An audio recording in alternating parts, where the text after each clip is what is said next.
This talk was titled "Why Google is Not Enough." Clickbait. Sorry. Clickbait. And the reason why this talk came about was because, as a side project over the last couple of weeks, I've been working with an online trainer who does Java work to build up some courses, and we're working together to build up a WebDriver course. And my job was to do all the technical work, like build up a sample app and document the process of how you get from nothing to a working end-to-end test. And so this tester is quite well known. He's got hundreds of thousands of students. He's running his own company. And it was a good opportunity for me to learn from someone who's been successful in this area. And so I put together a little proof of concept, a little demo, did up some documentation for preparation for the videos, and he sent back some feedback. And it was pages and pages and pages. And this was a little bit demoralizing because I thought I'd done a pretty good job, but it turns out I hadn't really. The feedback was, though, that mostly that I was working at too high a level. I need to be telling people how to actually run tests in IDEs, how to search for packages, try and avoid unnecessary features, stay off the command line if you can, things like that. And so this was my reaction. I was not impressed. Mostly because, shut the front door. I don't really have to tell people how to run it. Ridiculous. And then, it's 2018. I should just be able to drop the word cloud into a sentence and people should know what I'm talking about, right? Because if you don't, just Google it. But I resisted the urge to reply, and I sat on the problem for a little bit. This was a good opportunity for me to learn from someone who was successful in the area, and if that was the feedback I was getting, then maybe there's a reason for this. And so I took a step back and asked the question, is just Google it the answer? Like, is this a valid response for these sort of scenarios? So what is Googling? We all do it, but has anyone really stepped back and looked at it from a distance? So Googling is, first you write this query. And as you can see up here, I wanted to know how to download Octopus Deploy, so I entered a query into here. And that got me the result I wanted, but actually that query string is unnecessary. Like, there's a lot of fluff in there. The words, how do I, where do I, when did this, these words, we know they get stripped out. They don't produce any better results. And so I imagine most of us tend to Google like this, short, sweet, and to the point. Or if you're particularly advanced, you might be using some of the advanced search options to really narrow down your search.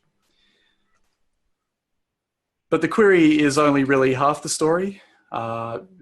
Once you get this list of results, you then have to interpret them. And this is at least as important, if not more important, than constructing the initial query.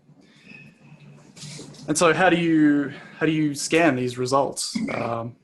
For me, it's just a habit that I built up that sites like Stack Overflow, blog posts, bug reports, things like that are things that I'll gravitate towards when I'm looking for information. Message lists, forums, Experts Exchange, if that's still around, Quora, I think they still pop up in my search results occasionally. PDF links, these are all low quality results. I'll dig into them if I have to, but I'll skip over them by default if there's something else I can look at. So this building up a query and then interpreting the results, this is essentially a language. It's a conversation that you have with Google. It's the language of Google. But who teaches you this language? How did anyone ever learn this language? Those queries that I showed you before, Octopus Deploy download, no one talks like that. This is not a language that is inherently useful. And indeed, if you start using full English queries, you're kind of doing it wrong. And I don't know about you, but this was never covered in school, never covered in university. It's never been a course that I've done. No one has ever sat down and said, in the next half an hour, I'm going to teach you how to be a good Googler. And so Google is not enough because the language of Google is not something that's taught. The only time I've ever been taught to look up information was at primary school when you walked into the library and you went over to that little box of index cards to look up a book, to toddle off to get an encyclopedia or something. It's a completely useless process. I haven't used it in the last 30 years, but this is how we're taught to look up information. Google itself is not taught then, and it's not taught now. So as an interesting little thought exercise, which of these would you choose? Would you rather have a stranger dig through your underwear drawer, or would you rather have a stranger dig through your search history? And actually, as I was grabbing this screenshot of my browser history, I'm like, oh my God, I've been searching for underwear. What's going on here? How am I going to explain this? Turns out I was actually just searching for this image, so it's all okay. But Sure. Show us those links. But I think this highlights the anxiety people have around search history. I think most Western cultures are quite privacy focused. And even though it's maybe a bit misguided, given that Google is categorizing everything you do anyway, we still have this notion that search history is a private thing. And to search through someone's search history is really quite a breach of that privacy. And to answer the question, like if I had to choose, I'd definitely have someone digging through my underwear drawer. I just put my fanciest tidy whities on top to make sure it looked good. But yeah, it's really no contest for me here, because search history really has that feeling that it's private, and anyone looking through it is violating that. So Google is not enough because the language of Google is not observable. You never see people Googling. You never see their history. It's a private conversation between a person and a search box. And to intrude on that is faux pas, right? It's just social convention that's not done. So the other thing is that searching in Google is not actually very straightforward.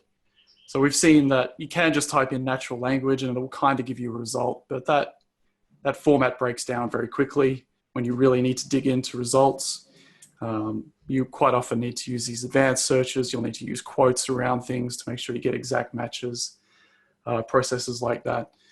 So Google lulls you into a false sense of security that it is easy to use, but certainly for this kind of work that we do, where you need to dig up very technical information, specific answers to problems, quite often trying to get Google to explain concepts that are maybe not readily known or easily explainable. You can't just use natural language queries for that. You won't get the results that you need. So the language of Google is not intuitive. There's no real feedback loop that you can use to get better at Google other than spending all day searching for a problem. It's just trial and error. There's not a lot you can do to become a better Googler.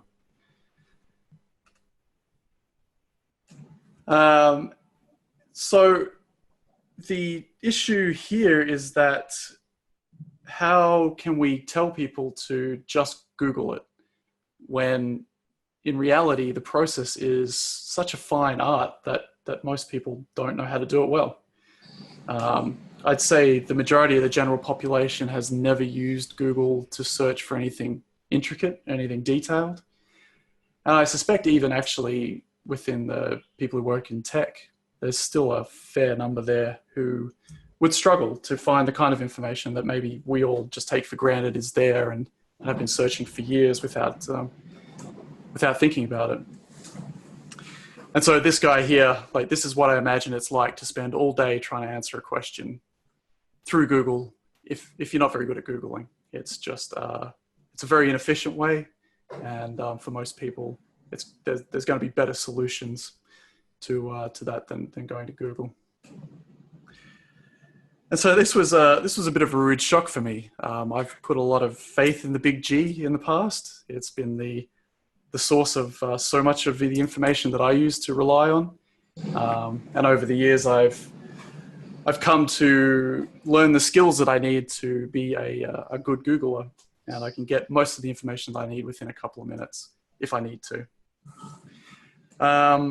But it turns out that if you're relying on people to Google things instead of you explaining them, it's a bit like writing the last chapter of a book. You're really focusing on the end result when in reality you need to be focusing on the journey to get there, because for a lot of people the journey is the important bit, and actually getting to the end result is maybe not as important.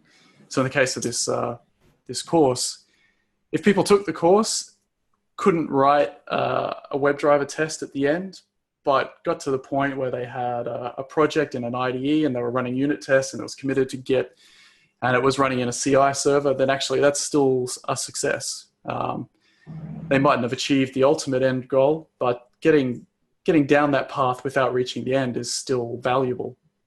But what I was doing was assuming that they either had that knowledge, or if they didn't have that knowledge, they could just go off and find it for themselves.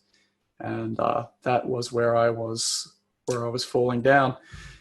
So yeah, just Google it is it used to be one of my favorite sayings. It turns out it's a little bit naive, a little bit arrogant to be thinking that people can and will use Google to fill in the gaps that I just didn't want to tell them or hadn't told them.